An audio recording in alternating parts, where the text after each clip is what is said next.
This video explores the real cost of living in 1970s Britain. You won't believe it. If this brings back memories, please let us know where you're watching from in the comments.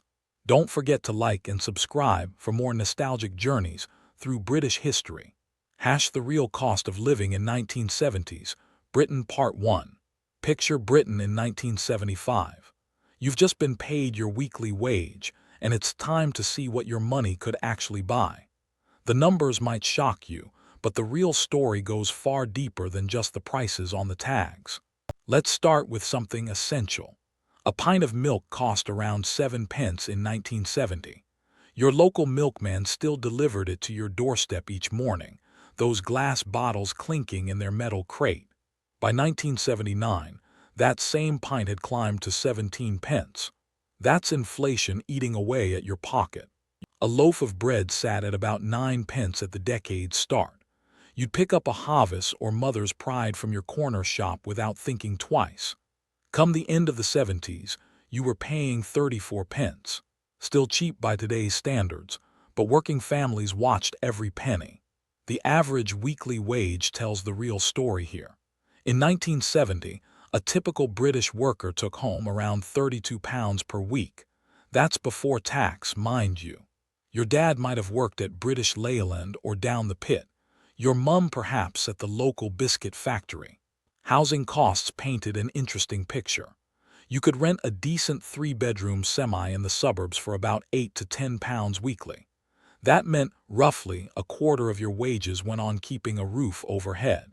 Mortgages were still a dream for many, but those who managed it paid around £4,000 for a family home. The mortgage rate hovered between 8 and 11% through most of the decade.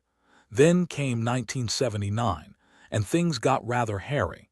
Interest rates shot up to 17% under the new Thatcher government. Families who'd stretched themselves suddenly faced impossible choices. Your weekly shop at Fine Fare or international stores reveals fascinating details. A pound of butter cost about 16 pence in 1970. Sugar was cheap as chips at 5 pence per pound. A tin of Heinz beans set you back around 9 pence. Tea remained the national lifeblood, of course. A quarter pound of proper loose-leaf PG tips cost about 13 pence. We weren't all using tea bags yet, though they were catching on. Your nan probably still swore by her china teapot and proper brewing time. Meat prices varied wildly, but let's take sausages as an example. A pound of proper butcher's bangers cost around 20 pence. Come 1979, you'd pay nearly 70 pence for the same. The Sunday roast became a luxury rather than a given. Cigarettes were everywhere in 70s Britain. A packet of 20 players number 6 or senior service cost about 30 pence mid-decade. By 1979, that had doubled. Smoking was still perfectly normal in pubs, cinemas, even hospital waiting rooms. Transport costs deserve special attention. Petrol sat at around 33 pence per gallon in 1970. Then OPEC flexed its muscles in 1973 and prices went bonkers. By 1974, you paid 50 pence per gallon. The government introduced petrol rationing coupons, though they never actually used them. A bus fare into town might cost you 10 pence. The London Underground charged just 5 pence for a single journey in 1970. Your weekly travel card, if you were commuting into the capital, ran to about £3 by mid-decade. Running a car meant different calculations entirely. A brand new Ford Cortina, Britain's favorite family motor, cost around £900 in 1970. The Morris Marina, launched in 1971, started at just under 800 quid. These were serious investments. Road tax set you back £25 annually. Your car insurance might add another £40 to £60. Keeping that Cortina running wasn't cheap when you added it all up, even with petrol relatively affordable. Let's talk about the telly license. Everyone needed one, and in 1970 it cost £6 for black and white. Color television was the new luxury, and its license ran to £12. By decade's end, color cost £34 annually. Clothing tells another story about value and expectations. A decent men's suit from Burton or John Collier cost around £25. You'd wear it to work, to church, to special occasions. Quality mattered because you couldn't afford to replace things often. Women's fashion magazines advertised dresses for £3 to £7. A pair of Clark's shoes for the kids ran to about £2.50. School uniforms from the co-op might set you back £5 for the lot. Entertainment remained surprisingly affordable. Cinema tickets cost around 50 pence. You'd queue outside the Odeon or ABC for the latest Bond film or carry-on romp. A night out dancing at the local Mecca ballroom was 30 pence entry. Your football match cost even less. Standing on the terraces at Old Trafford or Highbury ran to about 50 pence in the early 70s. You'd pack in with thousands of others, no thought given to seating or safety. The pub remained the social hub for millions. A pint of bitter cost around 14 pence in 1970.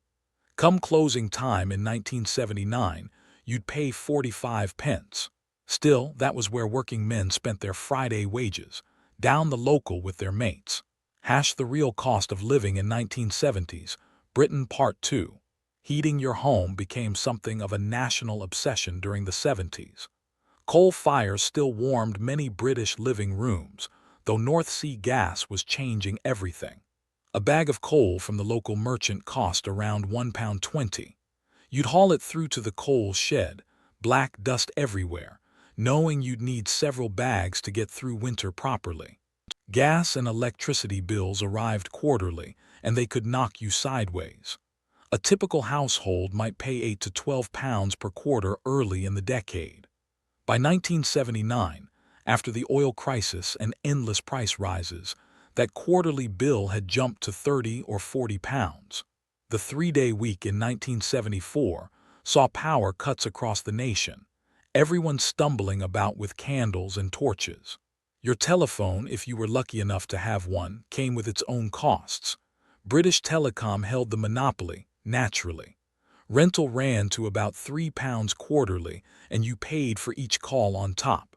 Long distance to Scotland or Cornwall could eat through your budget fast. Most families kept phone calls brief and businesslike.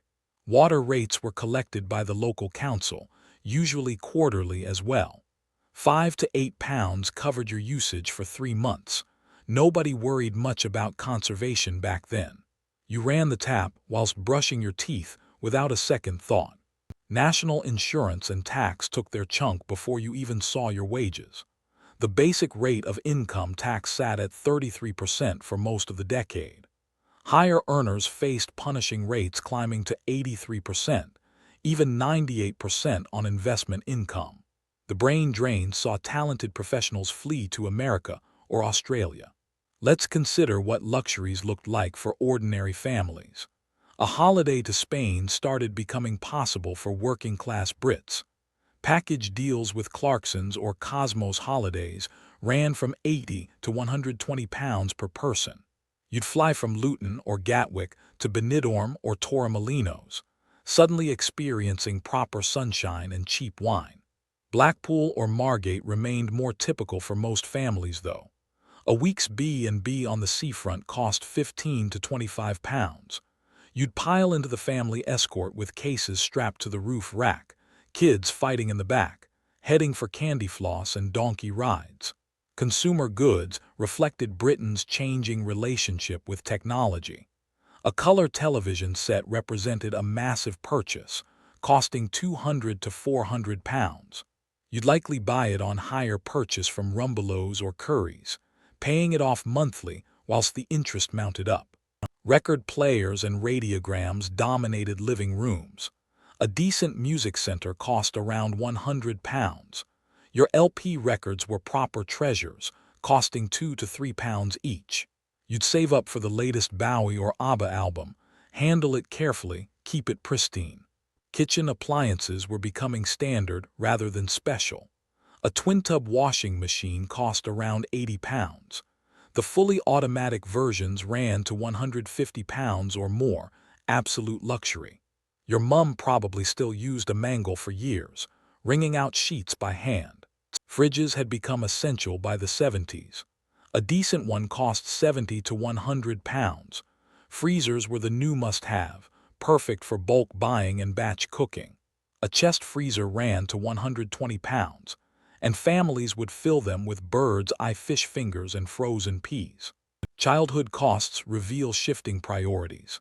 Baby milk powder cost around 40 pence for a tin. Disposable nappies were just catching on, though terry toweling nappies remained standard.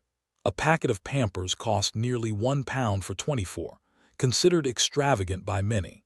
Toys at Christmas tell their own story. A Raleigh chopper bike, every kid's dream, cost around £32. Action Man figures ran to about £2.50. A Cindy doll with accessories might set you back £3. Board games like Monopoly or Cluedo cost around £2. School expenses added up for families with children. Dinner money ran to about 25 pence daily. Many kids qualified for free school meals based on family income, no shame attached. Packed lunches in Tupperware containers were common, sandwich paste and a club biscuit. Books and magazines remained popular despite television's rise. A paperback novel cost around 35 pence.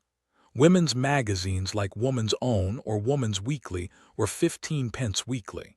The Radio Times cost just 6 pence, essential for planning your viewing. Medical costs were minimal thanks to the NHS, of course. Prescription charges stood at 20 pence per item, though many were exempt. Dental checkups remained free until charges crept in later. Spectacles cost around £10 if you needed them, NHS frames being rather basic but functional.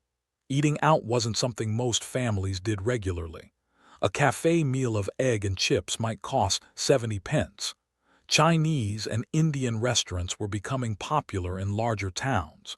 A proper sit-down meal with rice and curry ran to about £2 per person. Fish and chips remained the national takeaway of choice. A cod and chips supper cost around 30 pence wrapped in newspaper, which was still legal then. You'd eat them straight from the paper, vinegar soaking through, absolute heaven after the pub. Household goods and furniture tell us about aspirations. A three-piece suite from DFS or Quartz cost around £200. You'd buy it on the Never Never, paying weekly to the tallyman who knocked your door. Carpets ran to about £5 per square yard fitted. The catalog culture thrived through Littlewoods and Great Universal. You'd pay weekly for everything from curtains to crockery. Credit was how working families managed, though interest rates were steep. Your mum kept the payment book hidden, marking off each week's contribution. Savings and investments worked differently. Building society accounts offered around 5 to 8% interest. Premium bonds promised the dream of winning big, though most never did. The football pools remained Britain's lottery, everyone checking their Littlewoods coupon Saturday evening. The decade closed with winter's discontent and mounting inflation. What cost £1 in 1970 needed £2.50 by 1979. Working families felt squeezed, strikes paralyzed services, rubbish piled in streets. Yet somehow, communities held together, neighbors helped each other, and Britain muddled through as it always had.